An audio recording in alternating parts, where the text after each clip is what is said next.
And good evening. This has been a very difficult day in our city. We woke up to news this morning that 4 people died in an apartment fire.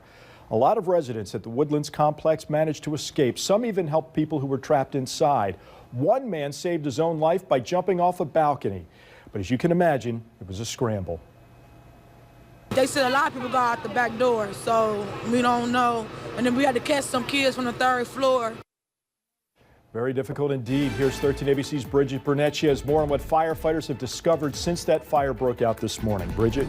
There was some concern that perhaps the Clinton campaign had simply conceded the state of Ohio. After all, in the Senate race, it now looks like Rob Portman is pulling away from Democrat Ted Strickland. But with a strong debate performance last Monday night, perhaps that has re-energized the Clinton campaign. Donald Trump really doesn't know how to run as a politician. And let's face it, the media may not know how to cover a man who's not really a politician. So there's probably a learning curve here, but the folks in this audience really believe, Lee, that there is a bias in the media. Well, we are one day from the election, and Hillary Clinton is very lucky in her surrogates. Not only does she have her husband, a former president, and the current first lady and the current vice president, she also has the current president campaigning in her behalf this last day before the election. Take a look at this crowd. We're in Ann Arbor, University of Michigan. As we sit here at 11:17 in the evening, Donald Trump is up in Michigan anywhere from 1 to 2 points. Michigan is a state that even the president attended yesterday, spoke at the University of Michigan. You would think that that's not the place to go if you want to win some votes. They must have been scared. ABC Action News. Bridget, well, what made this fire so scary for so many people was the time that it occurred. It broke out in the middle of the night while people were asleep. 13 ABC's Michael Bratton talked with residents who had to react quickly in order to save their lives. And 13 ABC Action News. And of course, now the issue is how to help everybody who's been affected by this fire. They've lost their homes, probably everything they've owned. So tonight, the American Red Cross is stepping in. Volunteers are working to make sure that the residents have a roof over their heads, have food, and have medical attention. A command center of sorts has been set up at the local YMCA on Holland-Sylvania Road. As for sending donations, they suggest holding off for now. We're not collecting anything. Usually the Red Cross helps families for 3 days, but in this case they've decided to be involved for the next month. This is the deadliest fire in Toledo in recent memory, but there have been other fires where people lost their lives. Most recently, a kitchen fire at the Deerfield Run Apartments killed 1 person. That happened back in April of last year. In May of 2015, 1 person died. Another person was badly burned in the Willard Street fire. A teenage girl arrested in that case after starting that fire allegedly with gasoline. 3 years ago, there was a fire on Magnolia Street. 2 Toledo firefighters, privates James Dickman and Stephen Machinsky, were killed in that blaze. Ray Abu Arab is accused of starting that fire. He goes on trial later this year. Then back in October of 2004, you might remember, 7 children died in a fire on Norwich. We're on the floor here at the Q. Opening ceremony begins in about half an hour. A lot of the delegates have started to come into the arena, but we wanted to give you a sense of their vantage point to the stage. Now, there's the stage. Donald Trump will make his acceptance speech from there. He's, of course, from the state of New York. Who sits right in front? But the delegates from the state of New York. Now, our neighbors, the state of Michigan, let's say, where do they sit? They're sitting a little bit farther to what would be Donald Trump's right. Pretty good flanked position. Now let's go forward a couple of positions. The state of Indiana, Mike Pence's home state, they've got a pretty good spot too. But the state of Ohio, where will the Buckeyes sit? Come this way. We're going to walk and show you where all 66 Ohio delegates will sit. It's not in the front. It's really not even in the flank. We're walking, and we're still walking. And it's not that great a position. You know, we are the host city. We did have a governor who ran for president, but he hasn't endorsed Donald Trump. Truth be told, he's not coming tonight. So where will the Ohio delegation sit? We're going to sit right here. Excuse me, sir, if I may. This is where the Ohio delegation will sit. They'll get a really good, Chris, take a seat. They'll get a really good earshot of Donald Trump and all the other speakers. This evening is the first of what will be 4 themes. The theme tonight is Make America Safe Again. Rudy Giuliani will speak. Actor Scott Baio will speak. Melania Trump, the candidate's wife, will speak tonight.